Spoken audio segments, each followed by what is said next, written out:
speaking of shovels and dirt, all right, go ahead. Well, let's go ahead and move to our picks for this week. The number one ranked Georgia Bulldogs are traveling to the construction zone, otherwise known as Vanderbilt's home football stadium, to face the Commodores, whose season has been somewhat disappointing. Darren, I'm going to go ahead because I know you've got a lot more emotionally invested in this. Georgia is my pick. They will turn the construction zone into a destruction zone, and it'll be done. What was remember was it Georgia Tech versus Cumberland University, 299-0? That record might be in question this weekend. I'm just saying, Georgia wins and wins big. Unfortunately, I wish I could say something different, but it's just the reality of where we are. Yeah, I appreciate your honesty. The Arkansas Razorbacks, who are in turmoil with an offensive coordinator who is responding to critical emails that students send in. Sam Pittman, I think, is officially on the hot seat, at least from the discussions I've had with diehard Razorback fans who are incredibly upset right now. There's a chance that they can go into Tuscaloosa and pull out a very unlikely victory that things could turn around for them. But as we've already talked about, Saban seems to have his Crimson Tide going in a great direction. 11th ranked, a big win over A&M. Darren, I've got Alabama in this one. What about you? Yeah, I agree completely. Anything that you may perceive as a strength that Arkansas could try to utilize and maybe exploit, it doesn't seem to be a weakness right now for Alabama. So there doesn't really seem to be any open doors. Hate it for Sam Pittman, but yeah, this is definitely an Alabama win. The A&M Aggies, coming off of that loss to Alabama, are traveling to Knoxville to face the 19th ranked Tennessee Volunteers. So this is one of those games that you really have to step back and look at it. Well, who are you picking, Darren? Well, Josh Heupel, in his time at Tennessee, is 2-0 coming out of bye weeks. So you would think that says this is a Tennessee win. However, take me out to the ball game says it's 1, 2, there we go, 3 strikes, you're out. I think this third time will not be 3 times the charm. It will be the third strike and go negative against him this time. I think A&M is going to show up to Knoxville ready to play. I think DJ Durkin can scheme in such a way, not necessarily as to confuse Joe Milton, because I think Joe Milton sees and diagnoses defenses really well.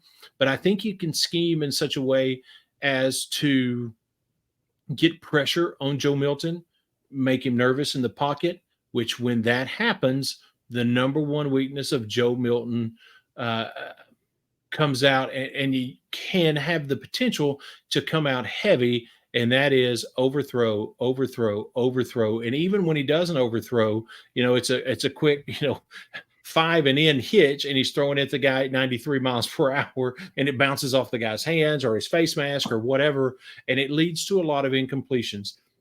I think the A&M defense can cause that kind of ruckus in the backfield for Tennessee and in the pocket, disrupting the pocket for Joe Milton.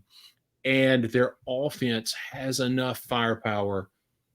I think it makes me nervous with it being on the road, but I'm going to stick with it. I think this is an A&M upset over Tennessee. They win this game in Knoxville. Who do you take? Darren, it's hard when we have long-held biases. It's hard to see beyond that. It's kind of like whenever I listen to Greg McElroy or Roman Harper make picks, and they always pick against LSU. Right. Well, they played at Alabama. They hate LSU. Right. And I know it's just part of the human condition. We struggle to see past our biases, some that have been taught to us since we were little children. And I wonder if you may be dealing with this right now, Darren. but I'm going to go with the Tennessee Volunteers. I think I'm a little concerned about the performance that I saw from Max Johnson against Alabama. They got after him. It was not his best day. Now maybe Petrino can get him going and get him playing better against Tennessee, but that's going to be Neyland Stadium is going to be It's going to be rocking. that's a tough place to play. I think you described it once as daunting.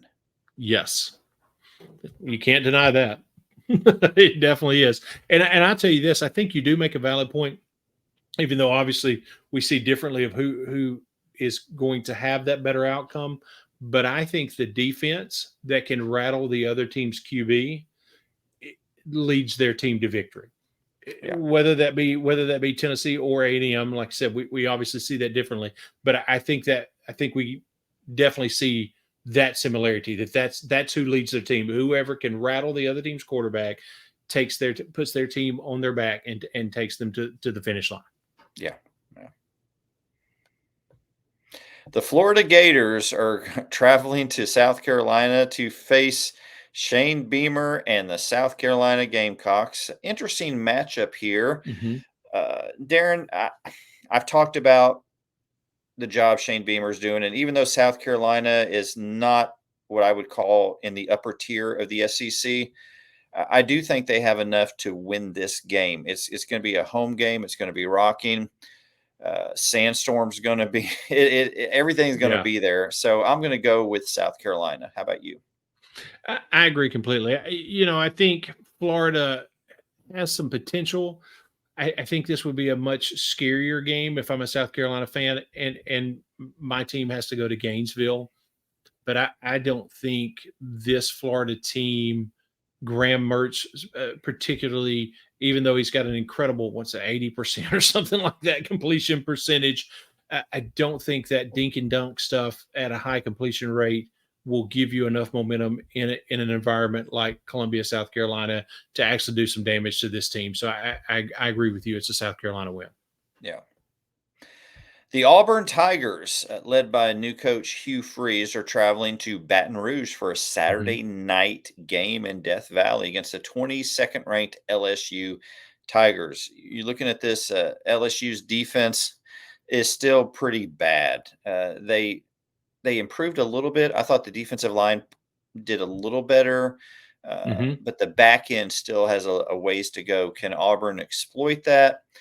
When you look at this game, Darren, what do you think? I think the answer is Auburn can't exploit anything. People get real excited about anything that Hugh Freeze does, but I'm blanking on the quarterback's name. Patrick Thorne for Auburn. He can't throw a forward pass. So, this is the best case scenario for LSU. Their secondary has had some issues, but I mean, the last game before the bye that people were so excited about for Auburn, I forget, can't recall off the top of my head who they played, but they had 59 yards passing. You're just not, you cannot beat an LSU offense when that's all your offense can do. It doesn't matter to me how rough some of the outings for the LSU defense has been. You cannot beat this LSU team with that kind of offense. In Death Valley, this is a resounding victory. This takes away all the good vibes that the Auburn folks have been feeling coming off the last couple of weeks. I think this is going to be a little bit of a get-right game for LSU. I think their defense is able to do some things, and their offense is just dominant. How about you? How you see this one going? I think the defense, if they continue to make positive steps, I see an LSU win here. If they don't, then LSU is going to have to score 60 points to win. Jaden Daniels is the real deal. If there were still any doubters out there, how he came back from that, what was a late hit in the end zone that wasn't called, and bruised his ribs. He came back in that game. If he doesn't come back in that game, LSU does not win against Missouri. An incredibly gutsy performance. He laid it all out on the line. I'm a big fan of Jaden Daniels and the job he's doing, and I'm going to stick with him, LSU, for the victory. The Missouri Tigers, one of my favorite teams, except when they're playing LSU, led by their coach, Eli Drinkwitz. Nice. Well done. I thought they played a great game against LSU. Yeah. I was very impressed with their team. They went up 22-7.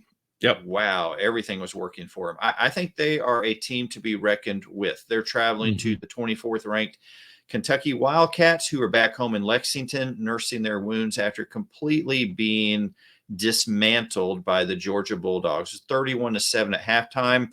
There should be a mercy rule at that point. Just let them go home. It's over. I'm very concerned about Kentucky showing up in the big games. They're coming off a humiliating loss. Missouri's coming off of a hard-fought loss. Both of them have motivation here. Darren, I'm going to roll the dice and go with the Missouri Tigers. Nice. That call makes sense because when you look at it quarterback to quarterback comparison, you have no choice but to go with Brady Cook. But I will play into my biases again here. Even though he isn't wearing black and gold this year, I think Ray Davis has the potential to change a game like this. Unfortunately, Devin Leary may have 87 yards passing, but if Ray Davis has the game like he had a couple of weeks ago and has 200 plus yards in the first half, that can change. If you keep Brady Cook off the field, you minimize what he can do to you. Now, that being said, all he has to do is find Luther Burden a couple of times, and that changes everything again. But, I'm going to give this Mark Stoops team credit for being able to find their fight and pull this off in Lexington. So I'm going to go with Kentucky on this one. Nice. Ray Davis, an incredible running back. That's a great point, Darren. There's our password. Well, remember to join the Bruin Shaver Sports Pick'em. Make your picks. Send us out of the top 3. That's right. And let us know that you know more about college football than we do. That's right. Go to CBS Sports, College Football Pick'em. Look for Bruin Shavers Pick'em. Passwords Pick'em, 1, 2, 3, 4, exclamation point.